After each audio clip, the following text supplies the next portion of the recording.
বিসমিল্লাহির রহমানির রহিম। হিসাব বিজ্ঞান প্রথম পত্রের অধ্যায় ১ অর্থাৎ হিসাব বিজ্ঞান পরিচিতি আজকে দ্বিতীয় ক্লাস।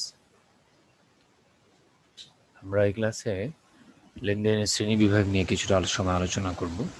আমরা জানি যে বিভিন্ন দৃষ্টিকোণ থেকে লেনদেনের শ্রেণী বিভাগ করা হয়, যেমন প্রাতিষ্ঠানিক সম্পর্কের ভিত্তিতে লেনদেন, বহি লেনদেন এবং আন্তঃলেনদেন, অর্থ আদান প্রদানের ভিত্তিতে লেনদেন, নগদ লেনদেন, ধারের লেনদেন, অনগদ লেনদেন, দৃশ্যমান বা অদৃশ্যতা ভিত্তিতে লেনদেন দুই রকম, দৃশ্যমান লেনদেন, অদৃশ্যমান লেনদেন, সময় ভিত্তিক লেনদেন আবার দু রকম, মুনাফা জাতীয় লেনদেন, মূলধন জাতীয় লেনদেন।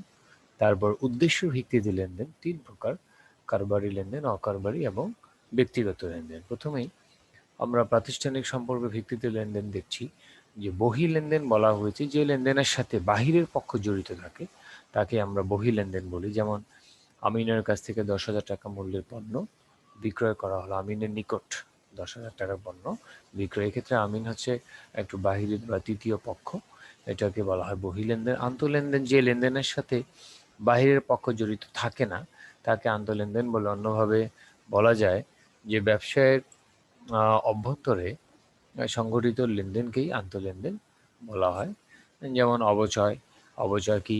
অবচয় হচ্ছে স্থায়ী সম্পদের ব্যবহারজনিত ক্ষয় হচ্ছে অবচয়, এবং কুঋণ সঞ্চিত ইত্যাদি আমাদের আন্তঃলেনদেনের উদাহরণ। সময়ভিত্তিক বা অর্থ প্রদানের ভিত্তিতে লেনদেন তিন রকম। যেমন নগদ লেনদেন, যে লেনদেনের সাথে তাৎক্ষণিকভাবে নগদ বা ব্যাংক জমা বা হ্রাস বৃদ্ধি ঘটে, বা যে লেনদেনের সাথে তাৎক্ষণিক নগদ বা ব্যাংক সংক্রান্ত বা সংশ্লিষ্টতা দেখা দেয় তাকেই বলা হয় নগদ লেনদেন। যেমন নগদ ক্রয়, নগদ বিক্রয়। ধারে লেনদেন, যে লেনদেনের ফলে নগদ বা ব্যাংক জমা হ্রাস বৃদ্ধি ঘটে না কিন্তু ভবিষ্যতে নগদ টাকার আদান প্রদানের মাধ্যমে নিষ্পত্তি হয় তাকে ধারে লেনদেন বলে। যেমন ২ মাস পর মূল্য পরিশোধের ভিত্তিতে ২,০০০ টাকার পণ্য মামুনের নিকট থেকে ক্রয় করা হলো। অনগদ লেনদেন, যে লেনদেনের ফলে কখনোই নগদ টাকার আদান প্রদান হবে না কিন্তু ব্যবসায়ের সার্বিক আর্থিক অবস্থার পরিবর্তন ঘটবে তাকে অনগদ লেনদেন বলে। যেমন স্থায়ী সম্পত্তির অবচয়। দৃশ্যমান এবং অদৃশ্যমানের ভিত্তিতে লেনদেন দুই রকম, দৃশ্যমান লেনদেন, অদৃশ্যমান লেনদেন। যে লেনদেনের ফলাফল দৃষ্টিগোচর হয়, যে লেনদেনের ফলাফল যে লেনদেনের ফলাফল দৃষ্টিগোচর হয় তাকে দৃশ্যমান লেনদেন বলে। যেমন আসবাবপত্র ক্রয়, পণ্য ক্রয় বা পণ্য বিক্রয়। অদৃশ্যমান লেনদেন, যে লেনদেনের ফলাফল দৃষ্টিগোচর হয় না তাকে অদৃশ্যমান লেনদেন বলে। যেমন স্থায়ী সম্পদের অবচয়, শেয়ার অবহার, সুনাম, এগুলোকে বলা হয় অদৃশ্যমান লেনদেন। উদ্দেশ্যের ভিত্তিতে লেনদেন তিন রকম। যেমন কারবারি লেনদেন, কারবার পরিচালনার জন্য যে লেনদেন হয় তাকে কারবারি লেনদেন বলে। যেমন বেতন প্রদান, পণ্য ক্রয় বিক্রয়। অকারবারি লেনদেন, যে লেনদেন ব্যবসায় পরিচালনার সাথে সম্পর্কযুক্ত নয় তাকে অকারবারি লেনদেন বলে। যেমন ভিক্ষুককে ভিক্ষা দেয়া, সামাজিক অনুষ্ঠানে অংশগ্রহণ করা, বা বিভিন্ন ক্লাব বা সমিতিতে চাঁদা দেওয়া, এগুলোকে আমরা বলবো অকারবারি লেনদেন। ব্যক্তিগত লেনদেন, ব্যক্তিগত জীবনে সংঘটিত লেনদেনকে ব্যক্তিগত লেনদেন বলবে। যে সকল লেনদেন কারবার হিসাবের বইতে আহ, অন্তর্ভুক্ত হয় না, যেমন ছেলের স্কুলের বেতন দেওয়া, বাড়ির খরচ, এগুলো হচ্ছে ব্যক্তিগত লেনদেন। তারপর সময় ভিত্তিক দেখা যায় যে মুনাফা জাতীয় লেনদেন, যে লেনদেনের হতে প্রাপ্ত উপযোগিতা একটি অর্থ বছরের মধ্যে সীমাবদ্ধ থাকে তাকে মুনাফা জাতীয় লেনদেন বলে। অর্থাৎ ১২ মাসের মধ্যে সীমাবদ্ধ থাকে যে লেনদেনগুলো, ১২ মাস অতিক্রম করে না তাকেই বলা হয় মুনাফা জাতীয় লেনদেন। আর মূলধন জাতীয় লেনদেনগুলো হচ্ছে যে লেনদেনগুলো উপযোগিতা একাধিক আর্থিক বছরে পাওয়া যায় তাকে মূলধন জাতীয় লেনদেন বলে। যেমন স্থায়ী সম্পত্তি ক্রয়, এটা একটা মূলধন জাতীয় লেনদেন। তারপর আসো যে আমরা বিভিন্ন লেনদেন সম্পর্কিত দলিল নিয়ে আমরা আলোচনা করব। প্রথমেই প্রথমেই আমরা দেখতে পাচ্ছি যে চালান সম্পর্কে বলা হয়েছে। দলিলের বিষয়টা হচ্ছে ব্যবসায় প্রতিষ্ঠানে প্রতিদিন অসংখ্য লেনদেন হয়, এই সকল লেনদেনের প্রমাণস্বরূপ বিভিন্ন দলিল থাকতে হয়। দলিল মানে হচ্ছে একটা রেকর্ড। এই সকল দলিল পত্রকে প্রমাণপত্র বা ভাউচার বা উৎস দলিল বলা হয়। যেমন প্রথমে চালান। চালান হচ্ছে ধারে পণ্য ক্রয় বিক্রয়ের প্রামাণ্য দলিলকে আসলে চালান বলে। ধারে ক্রয় বিক্রয়ের সময় বিক্রেতা ক্রেতাকে সরবরাহকৃত পণ্যের সাথে পণ্যের বিস্তারিত বিবরণ সহ যে দলিল প্রেরণ করে তাকে চালান বলে। চালানে অন্তর্ভুক্ত বিবরণ সমূহ যেমন পণ্যের পরিচিতি, পণ্যের পরিবহন, পণ্যের দর, মোট মূল্য, কারবারি বার্তা, মূল্য পরিশোধের সময়, ক্রেতার নাম ইত্যাদি অন্তর্ভুক্ত থাকে। চালান দুই রকম হয়, ক্রয় চালান এবং বিক্রয় চালান। সুতরাং চালান পণ্য বিক্রয় একটি গুরুত্বপূর্ণ দলিল। এটি বিক্রেতার নিকট এটা বিক্রয় চালান বা বহি চালান, আবার ক্রেতার নিকট এটি ক্রয় চালান বা অন্তর্মুখী চালান নামে পরিচিত। চালানের একটি নমুনা আমরা এখন দেখব। যেমন প্রথমেই আমরা দেখতে পাচ্ছি এখানে যে বিক্রেতার নাম থাকে, অর্থাৎ বিক্রেতার বইতেই চালানটি তৈরি হয়। বাম দিকে চালানের নাম্বার, ক্রেতার নাম, ক্রেতার ঠিকানা থাকে, ডান দিকে থাকে তারিখ। তারপরে আমাদের এরকম 4টি ঘর থাকবে, ক্রমিক নং, পণ্যের বিবরণ, পরিমাণ, দর, টাকা। হ্যাঁ, এরকম থাকবে। যেমন এখানে দুটো পণ্য দেখা যাচ্ছে, লাক্স সাবান ফেয়ার অ্যান্ড লাভলি। হ্যাঁ, পরিমাণ 100 ডজন, 150 টাকা দরে 15,000 টাকা, 10 ডজন 250 টাকা দরে 2,500 টাকা, টোটাল 17,500। সেখান থেকে আমরা কারবারি বার্তা 10% 1,750 টাকা বাদ দিলে আসলে টাকা আসে 15,750। এবং লাস্টে এখানে একটা বিক্রেতার স্বাক্ষর থাকে। বিক্রেতার স্বাক্ষর থাকাটা জরুরি, ক্রেতার স্বাক্ষরটা আসলে অত জরুরি না। তারপর এটাকে কথায় লিখতে হয় এবং এখানে একটা শর্ত জুড়ে দেওয়া হয়েছে যে 15 দিনের মধ্যে যদি সে মূল্য পরিশোধ করে তাহলে তাকে 10% নগদ বার্তা দেওয়া হবে। এই বার্তাটাকে আসলে বলা হয় নগদ বার্তা। আর শেষে একটা কথা বলা হয় যে মিউচুয়ালি ভুল ত্রুটি হলে সেটা দুই পক্ষই সংশোধন করবে, এরকম একটা কথা শেষে বলা থাকে।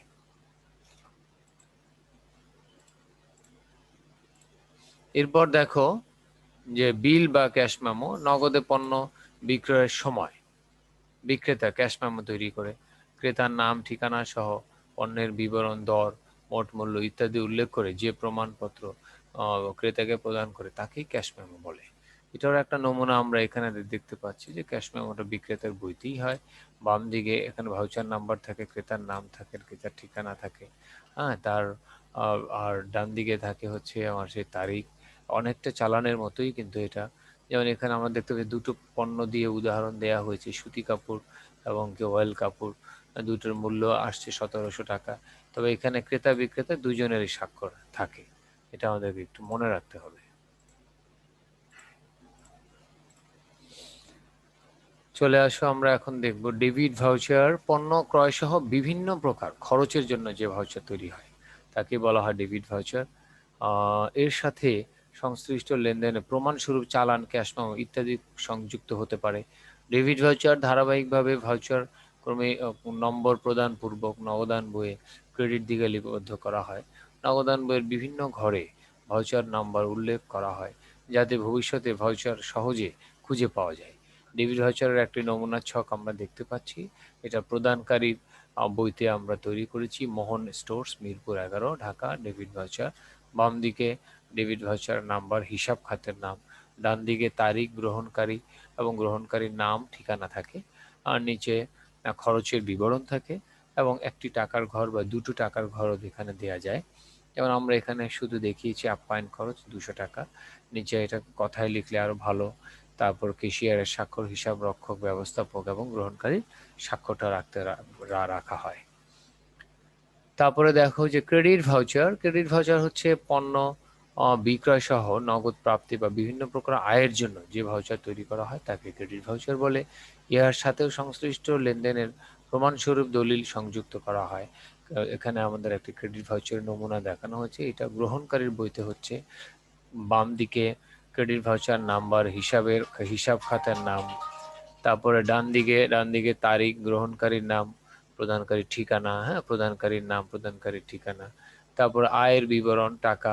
হ্যাঁ, তারপর কথায় নিচে একই কথা থাকবে ডেবিট ভাউচারের মতো, ক্যাশিয়ার, হিসাব রক্ষক, ব্যবস্থাপক বা প্রদানকারী একটা এখানে স্বাক্ষর থাকবে। এরপর দেখো ডেবিট নোট। বিভিন্ন কারণে ক্রেতাগণ বিক্রেতার নিকট ফেরতকৃত পণ্যের সাথে ডেবিট নোট প্রেরণ করে থাকে। ধারে ক্রয়কৃত পণ্য ফেরত, ভুল সংশোধন ইত্যাদি অবস্থায় পণ্যের বিবরণ পরিমাণ, মূল্য ইত্যাদি উল্লেখপূর্বক কোনো ব্যক্তি বা প্রতিষ্ঠানের হিসাবকে ডেবিট করে যে পত্র ইস্যু করা হয় তাকে ডেবিট নোট বলা হয়। ডেবিট নোট বলা হয়। সুতরাং বলা যায় কোনো ব্যক্তি বা প্রতিষ্ঠানের হিসাবকে ডেবিট করে কারণ উল্লেখ সহ যে পত্র প্রেরণ করা হয় তাকে ডেবিট নোট বলে, যার একটি নমুনা নিচে দেখানো হলো। এটা হলো ক্রেতার নাম থাকবে, তার ঠিকানা থাকবে বাম দিকে ডেবিট নোট নং, বাম দিকে বিক্রেতার নাম, ঠিকানা, সূত্র থাকবে। সূত্র হচ্ছে নর্মাল, এটা চালানের রেফারেন্স হিসাবে আসে। ডান দিকে এক তারিখ এবং হিসাব খাতকে ডেবিট করা হলো সেটা এখানে থাকে। তারপরে নিচে আমরা যেটা দেখতে পাচ্ছি যে তারিখ আছে আমাদের এখানে, তারিখ 5/2/13, হিসাবের বিবরণ বা কি কারণে ফেরত দেওয়া হয়েছে সেটাও এখানে উল্লেখ করা হয়। প্রতিটি ডট ডট টাকা ধরে ডট ডটটি ডট ডট নমুনা মাফিক না হওয়ায় পাঠানো হলো, অনুগ্রহপূর্বক পণ্যগুলি আমাদের হিসাব থেকে বাদ দিবেন, এরকম কথা বলা হয়। সেখান থেকে কারবারি বারটা যদি আগে থেকে থাকে সে কারবারি বারটাও বাদ যায়। বাদ যাওয়ার পর মোট মূল্যটা আমরা এখানে লিখি। তারপরে কথায় আমরা লিখি, ভুল ত্রুটি হলে সংশোধনযোগ্য হয়, সেটা আবার ক্রয় ব্যবস্থাপক এখানে স্বাক্ষর করে থাকে। তারপরে দেখো যে পরবর্তীতে আসছে আমাদের ক্রেডিট নোট। ক্রেডিট, বিক্রেতা পণ্য ফেরত পাওয়ার পর ক্রেতাকে একটি ক্রেডিট নোট প্রদান করে। কোনো যুক্তিসঙ্গত কারণে ধারে বিক্রয়কৃত পণ্য ফেরত যদি আসে, ভুল সংশোধনের জন্য যদি আসে ইত্যাদি কারণে পণ্যের বিবরণ, পরিমাণ, মূল্য ইত্যাদি উল্লেখ করে কোনো ব্যক্তি বা প্রতিষ্ঠানের হিসাবকে ক্রেডিট করে যে পত্র ইস্যু করা হয় তাকে ক্রেডিট নোট বলে। সুতরাং বলা যায় কোনো ব্যক্তি বা প্রতিষ্ঠানের হিসাবকে ক্রেডিট করে কারণ উল্লেখ সহ যে পত্র ইস্যু করা হয় তাকে ক্রেডিট নোট বলে। নিচে ক্রেডিট নোটের একটি নমুনা দেওয়া হলো। তো ক্রেডিট নোট দেখতে পাচ্ছি আমরা, ক্রেডিট নোট নং, ক্রেতার নাম, ঠিকানা, সূত্র, বিক্রেতার নাম, ঠিকানা, ডান দিকে তারিখ, হ্যাঁ, এবং কোন হিসাবকে ক্রেডিট করা হলো সেটা এখানে বলা আছে, এবং তারিখ, মালের বিবরণ, ফেরতের কারণ, পরিমাণ ইত্যাদি উল্লেখ করে এটা তৈরি করা হয়। এবং মোট টাকাটা আমরা লিখব, সেখান থেকে কারবারি বারটা যদি থেকে থাকে বাদ দিব, এবং সেটা কথায় আমরা লিখব, কথায় লিখব। সুতরাং শেষে আমরা লিখব যে ভুল ত্রুটি সংশোধনযোগ্য, আর লাস্টে বিক্রয় ব্যবস্থাপকের একটা স্বাক্ষর থাকবে। তারপরে দেখো জার্নাল ভাউচার বলা হয়েছে সকল অনগদ লেনদেন লিপিবদ্ধ করতে যে ভাউচার ব্যবহার করা হয় তাকে আমরা বলবো জার্নাল ভাউচার। জার্নাল ভাউচারের সাথে লেনদেনের প্রমাণস্বরূপ দলিলপত্র সংযুক্ত করা হয়। অন্যান্য ভাউচারের মতো জার্নাল ভাউচার ধারাবাহিকভাবে ভাউচারের নম্বর প্রদান করা হয় এবং পরবর্তীতে সাধারণ খতিয়ানে তা একবার ডেবিট দিকে এবং আরেকবার ক্রেডিট দিকে লিপিবদ্ধ করা হয়। খতিয়ানের নির্দিষ্ট ঘরে ভাউচারের নম্বর উল্লেখ করা হয় যাতে ভবিষ্যতে ভাউচার সহজে খুঁজে বের করা যায়।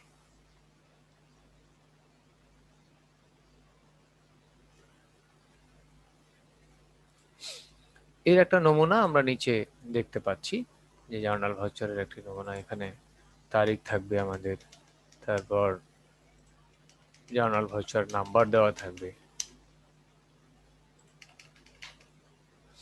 ক্রমিক নং, হিসাবের নাম, হ্যাঁ, খতিয়ান পৃষ্ঠা, ডেবিট টাকা, ক্রেডিট টাকা, এবং এটা কে প্রস্তুত করলো তার স্বাক্ষর, হিসাব রক্ষকের স্বাক্ষর এবং ব্যবস্থাপকের স্বাক্ষর থাকবে।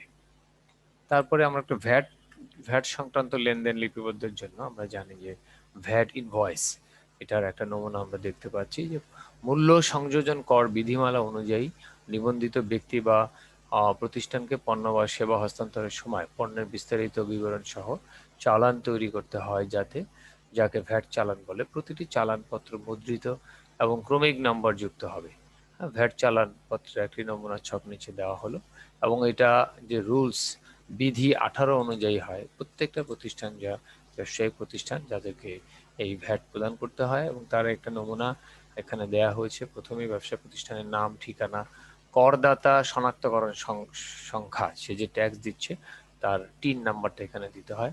বাম দিকে ক্রেতার নাম, ঠিকানা, করদাতা শনাক্তকরণের সংখ্যা, পণ্যের কোথায় যাবে, চূড়ান্ত গন্তব্যস্থল থাকে, যানবাহনের প্রকৃতি এবং তার নম্বরও দিতে হয়। ডান দিকে চালানপত্রের ক্রমিক নং, চালানপত্র প্রদানের তারিখ, চালানপত্র প্রদানের সময়, হ্যাঁ, পণ্য অপসারণের প্রকৃত তারিখ ও সময় উল্লেখ করে এটি তৈরি করতে হয়। তো সর্বশেষে বিক্রেতার একটি স্বাক্ষর থাকে। তো প্রিয় শিক্ষার্থীরা, আমরা আজকের এই লেনদেন এর শ্রেণী বিভাগ এবং এর সাথে সংশ্লিষ্ট বিভিন্ন রকমের দলিলগুলো আমরা আজকে দেখলাম। আজকের ক্লাস এই পর্যন্তই। সবাই ভালো থাকো। আল্লাহ হাফেজ। আসসালামু আলাইকুম।